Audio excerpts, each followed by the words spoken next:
예, 이 윤리적 측면에서 본 목회자와 교회 재정 이야기를 우리 정주채 목사님이 하라고 해서 여러 번 사양했어요. 손인웅 목사님 하시면 잘을 같다고 그랬더니 손인웅 목사님이 전병근 목사한테 하라 했으니까 뭐 하라 해서 한참 맞는다 했는데 어쩔 수 없이 그냥 떠들켜서 하게 되었습니다. 저는 잠깐 이걸 읽도록 제가 하고 있는 것을 그대로 제가 한 것입니다. 오늘날 한국교회는 우리나라 근대국가로 발전하는 데 결정적 역할을 했음에도 불구하고 여러 가지 문제로 인해서 사회로부터 신뢰를 상실하고 있습니다. 선교사들의 헌신적 사역을 통해서 복음을 접한 초기 한국교회는 학원 선교를 통해 문명 퇴치와 계몽운동, 의료 선교를 통한 치유사역, 문화 발달과 적극적인 독립운동 등을 통해서 한국 사회가 근대화되는 데 역할을 감당했습니다. 그 한국교회는 양적 성장을 거듭 세계가 주목하는 규모로 자라게 되었고 선교 대국으로 발돋움하게 되었습니다. 그런데 그런 한국교회가 처해 있는 오늘의 현실은 암울하게 짝이 없습니다. 세상 사람들로부터 경원의 대상이 되어버렸고 수많은 젊은이들이 교회에 신망을 하고 등지는 일이 속출하고 있습니다. 그 이유 가운데 하나가 교회 재정 문제가 아닌가 생각을 합니다. 그런데 교회 재정 문제의 중심에는 목회자가 있습니다. 그러므로 목회자의 윤리의식을 함양함으로써 재정 문제를 해결해 나가는 것이 한국교회를 제자리에 세우는 관건이 될 것 같습니다. 우리나라는 60, 70년대 산업화를 말미암아서 사회구조가 급변했습니다. 산업화를 추진하는 과정에서 값싼 노동력이 필요했던 군사정부는 저국가 정책으로 농어촌의 인력을 도시의 값싼 노동력으로 유인했고 이로 인해서 농어촌의 젊은이들이 대거 도시로 몰려들 수밖에 없었습니다. 이러한 대규모의 인구 이동으로 도시가 비대해지거나 신도시가 생겨났지만 상대적으로 농어촌은 급격한 인구 감소로 왜소화되고 위축되었습니다.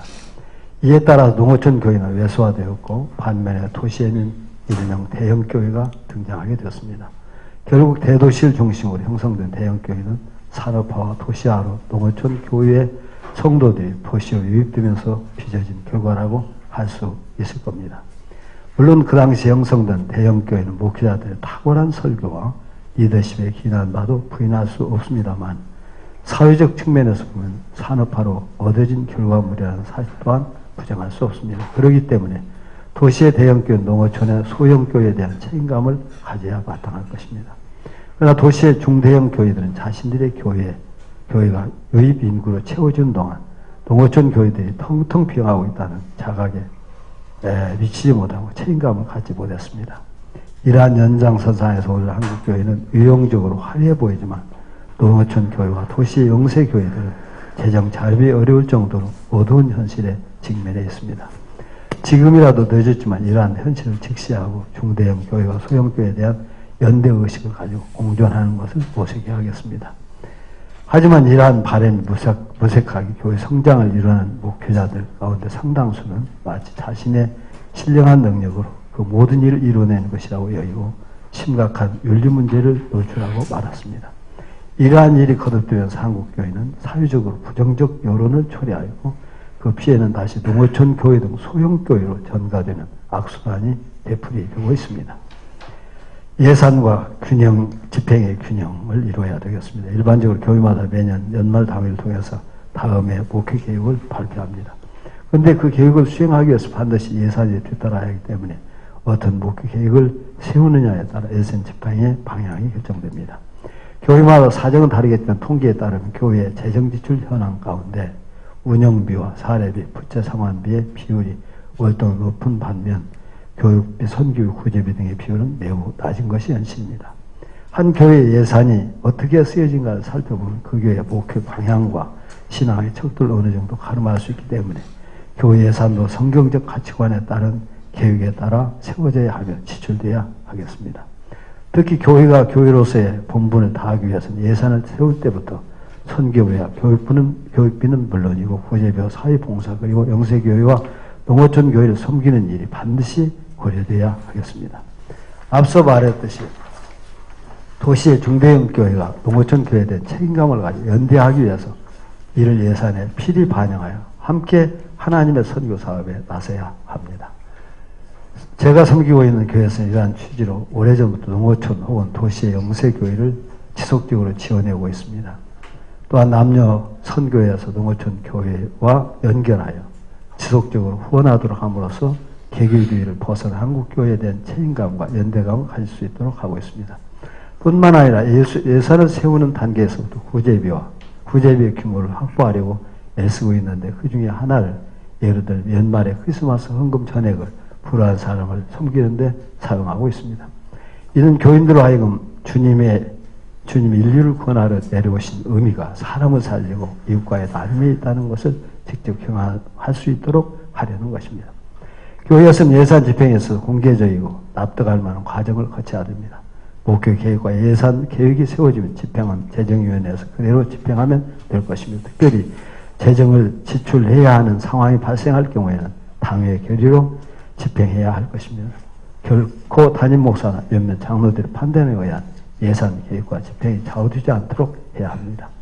이를 뒷받침해 주기 위해서 정기적으로 예산 집행 상황에 대한 감사를 받은 다음에 재직회 문서로 보고하고 교회 홈페이지에 공개함으로 공교회로서의 의식을 가져야 됩니다. 이처럼 예산 집행의 원칙만 잘 지킨다면 교회 재정을 둘러싸고 문제가 생기는 것을 어느 정도 방지할 수 있을 것입니다. 재정의 투명성, 사람이 모이고 돈이 모이는 곳에는 말썽이 빚어질 소지가 크기 때문에 교회에서는 재정의 투명성을 확보하는 것이 아주 중요합니다. 이를 위해서 예산에 관한 비밀주의를 탈피해야 됩니다. 교회의 예산과 집행에 있어서 모든 교인들이 알 수 있도록 하고 성도들 가운데 예산에 대한 의문점이 생길 때 이에 대한 설명을 드릴 수 있어야 됩니다. 특히 교회 재정을 개인적으로 운용해서는 안 될 것입니다. 이를 위해서 저희 교회에서는 모든 통장과 도장은 담임 목사가 보관합니다. 돈을 유출할 때는 사무장이 출금 전표를 가지고 와서 담임 목사가 보는 데서 도장을 찍고 통장을 가져와서 인출하게 됩니다. 모든 재정의 흐름을 문서로 남기고 공공성을 확보하려는 것입니다. 또한 담임 목사는 도장과 통장을 관리하되 직접 현금에 손을 대지는 않습니다. 전체적 재정 현황에 대해서는 파악하되 직접 손을 대지 않음으로써 이내 불필요한 오해나 유혹으로부터 거리감을 두기 위한 것입니다. 또한 3개월에 한 번씩 재직회를 모이는데 재정 감사를 받고 보고합니다. 이러한 여러 가지 단계의 과정을 거치면서 재정의 투명성을 확보하려고 노력한 결과 지금까지 재정 문제가 한 건도 발생하지 않았습니다. 교회의 집중을 위해서는, 목회의 집중을 위해서는 교회는 재정의 투명성을 확보해야 합니다. 재정 문제에 대한 일체의 의문점이나 논란의 빌미를 제공하지 않으려고 교회의 노력이 필요합니다. 윤리적 측면에서의 목회자와 교회의 재정, 목회자의 영성은 물론 말씀과 기도에서 나오지만 그 실천은 윤리적인 재정 관리에서부터 시작되어야 합니다. 저는 주변에서 훌륭하게 목회를 해서 존경받던 목회자들 가운데 재정 비리에 연루되어 목회의 위기를 겪는 것을 목격합니다. 그 중에 정말 훌륭한 목회자도 적지 않았는데 재정 비리에 휘말리면서 그동안의 목회 사역 전부가 부정되는 것을 보면서 얼마나 안타까웠는지 모릅니다. 목회자는 재물에 대해서 정말 조심하지 않으면 안 됩니다. 목회자의 헌금 생활. 목회자도 일반 성도들처럼 헌금 생활을 합니다. 그런데 목회자의 헌금 생활은 그 교회 성도들에게 모범을 제시해주는 역할을 합니다. 목회자가 헌금 생활에 소홀히 하면서 성도들의 헌금의 의미를 논하는 것은 어불성설입니다. 그리고 목회자는 최선을 다해 헌금 생활에 앞장서야 합니다. 뿐만 아니라 성도들의 재정적인 문제도 세밀한 관심을 가지고 있어야 됩니다. 저는 1997년 10월 IMF 온 국민이 어려움을 겪을 때 우리 교회 성도들 가운데 명예퇴직을 당한 이들, 감봉처분을 당한 이들, 자영업을 하다가 어려움에 빠진 이들을 바라보면서 안타까운 마음을 금할 수 없었습니다. 많은 성도들이 수입이 감소하고 경제적 어려운 삶을 살고 있는데 목사로서 어떻게 그들의 삶에 참여할 수 있을까 고민하다가 11조가 아닌 10의 2조의 헌금을 통해서 성도의 고통에 참여하기로 했습니다. 그것이 비록 그들이 당하는 고통에는 크게 미치지 못하지만 언제나 교인들이 경제생활에 대해 이해하려는 마음을 유지할 수 있었고 그렇게 지금까지 18년 동안 12조를 드리면서 많은 은혜를 받았습니다. 지금도 저희 교회에서 받은 사례비 60% 정도가 헌금과 아까 우리 회계사님 말씀한 저희들은 근로소득세를 내고 있습니다. 또한 우리 교회는 전 교역자와 직원들이 넉넉하지 않은 형편에서도 세무서에 세금을 자주 납부하고 있는 지가 오래되었습니다. 2013년 교회 재정 세미나에서 발제한 최호윤 선교사는 회계사는 납세는 사회 공공비용의 부담이라는 차원에서 사회 구성원으로서 최소한 의무를 이행한다는 점에서 의의가 있기에 납세에 동참한다는 조세 형평성에 대한 만족도 지수를 높이며 교회와 목회자의 언행에 최소한의 진리를 부여하는 출발점이 된다고 말했습니다. 가끔 목회자의 납세 문제가 불거지는 경우가 있는데 필자의 교회 성도들 가운데는 교회 목회자들과 직원들이 우리는 사찰까지 경비원들까지 자발적으로 납세하고 있다는 것을 알고 자부심을 느끼고 말하는 경우도 있다고 합니다. 이렇게 나름대로 세금과 헌금에 최선을 다하는 이유는 크리스찬으로서 물질에 집착하지 않는 마음을 평상시에도 훈련하기 위해서입니다. 저도 사람이기 때문에 때로는 물질적 유혹을 받을 때가 있습니다. 하지만 크리스찬으로서 물질 문제에 대해 투명하고 깨끗한 삶을 사는 것이 사람들에게 복음을 전하는 출발점이 아닌가 하는 생각에 나름대로 노력하고 있습니다. 목회자의 활동에서의 절제, 저는 목회를 하면서 돈에 관련하여 하나의 원칙 같은 것을 세우고 실천하고 있습니다. 그것은 목회 활동을 하면서 공사를 구분하고 특히 돈에 대해 분명하지 않은 것입니다. 교회마다 목회 활동비라는 것이 조금씩 있습니다. 당연히 목회 활동을 하다가 들어가는 경비를 충당하기 위한 것입니다. 그런데 이를 지극히 개인적인 용도로 사용하는 경우도 있다고 합니다. 또한 교회에서 정한 목회 활동비 이상으로 지출하고 교회에 청구하는 경우도 있습니다. 필자는 이것부터 분명히 하려고 했습니다. 교회에서 정한 활동비를 받고 있습니다. 외부 회의나 총회 참석, 각종 세미나에 참석하는 등 대외 활동을 하면서 발생하는 비용을 이것으로 충당합니다. 그런데 때로는 모임이나 행사가 많아서 추가 경비가 들어갈 때가 많습니다. 하지만 정해진 활동비 외에는 교회에 비용을 청구하지 않습니다. 전에 교단 책임자로서 외국에 가서 그 지역에 거주한 선교사들이나 유학생들을 초청하여 식사를 한 적이 여러 번 있었습니다. 그 경비도 개인적으로 처리했습니다. 필자는 교단장을 역임했기 때문에 가끔 해외에 가게 되면 저희 교단 출신 유학생이나 거기에 이민와 있는 사람 혹은 선교사들 식사를 대접하고 혹시 선교사들에게는 조금씩의 그들의 활동비를 주는 때도 있습니다. 그런데 그것도 역시 교회에서 지출하지 교회 선교비가 있는데 거기서 지출하지 않고 제 생활비에서 지출을 하려고 노력을 했습니다. 이런 자칫 이대로 사용하기 쉬운 교회 예산을 최대한 효율적이며 투명하게 운영하고자 하는 노력의 일환입니다. 또한 목회 활동비를 비롯한 모든 예산은 충분한 논의를 거친 후에 교회 사정에 따라 편성될 것이기에 최대한 교회의 방침을 따라야지 목회자 이무대로 지출하고 그것을 교회 경비로 충당하는 것은 옳은 일이 아니라고 생각합니다. 또 부흥회 강사비에 대한 처리도 나름대로 원칙을 세우고 실천하고 있습니다. 가끔 부흥회 강사를 초청을 받을 때는 일반적으로 강사비를 받게 됩니다. 이런 경우에 교회 외적인 활동이라 부수입처럼 생각하고 11조 헌금만 하는 것이 관례인 것 같습니다. 하지만 저는 처음부터 지금까지 그렇게 받은 부흥 강사를 그대로 교회에 헌금해 왔습니다. 외국에 부흥회를 인도할 때도 마찬가지입니다. 외국에 부흥회를 다녀올 때 경비가 발생해야 됩니다. 저와 제 아내가 함께 가기 때문에 항공료가 상당히 경제적 출혈을 하게 되는데 그것도 역시 교회의 부담을 한 번도 주지 않았습니다. 본인이 다 부담을 하고 강사비는 그대로 교회에 헌금을 하게 되었습니다. 그렇게 하는 이유는 이미 교회에서 일정한 사례비를 받고 있는 담임 목사가 타 교회의 부흥회를 인도하는 것 또한 우리 교회의 목회 사역의 연장선상에서 행하고 있다고 생각하기 때문이며 그러한 부흥회 인도를 부수입의 기회로 생각하지 않기 때문입니다. 또한 이들은 그것을 어떤 이들은 유별나다고 할지 모릅니다. 하지만 필자는 주님 앞에서 물질에 있어 깨끗하게 된 마음을 편치 않고 하시려고 노력하고 있습니다.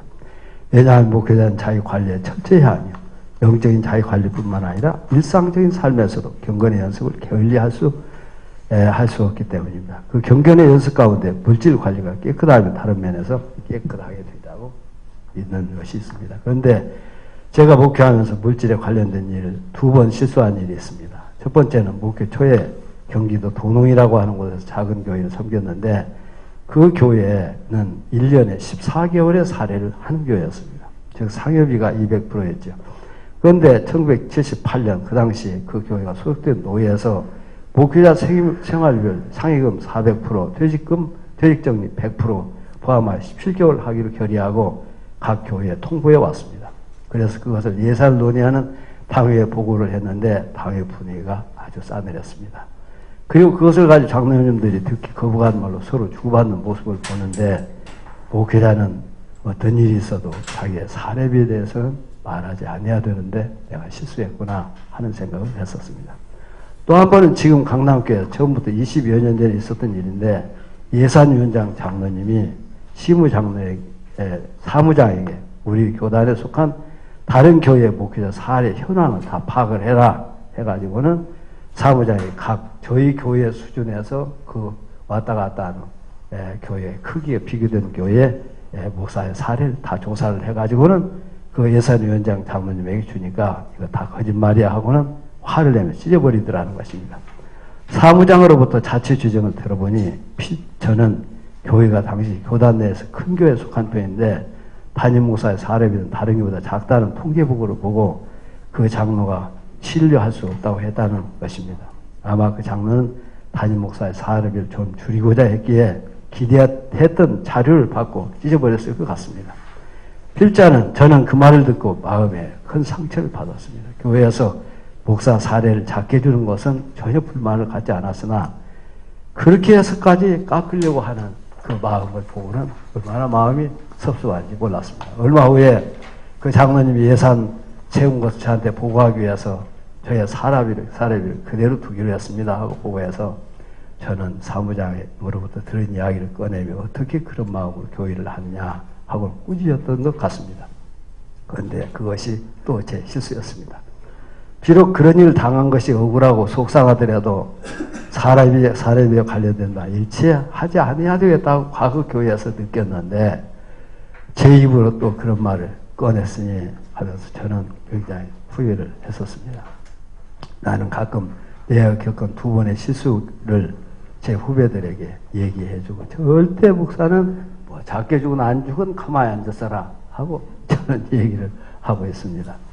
마지막으로 목회자의 퇴직 문제입니다. 제가 이제 내년 4월에 퇴직을 합니다. 딱 나이가 다 채워져 가지고 내년 4월에 퇴직을 하는데 근자의 한국교회 부흥 성장식 목사님들이 은퇴하고 새로운 리더십을 교체하는 일이 많아지면서 은퇴에 관련된 이야기들이 많이 있습니다. 그런데 애석하게도 평생 동안 헌신적으로 교회를 섬기는 존경받던 목사님들이 퇴직할 때 예우 문제 때문에 퇴직하는 분이나 교회가 함께 상처를 받는 경우가 적지 않습니다.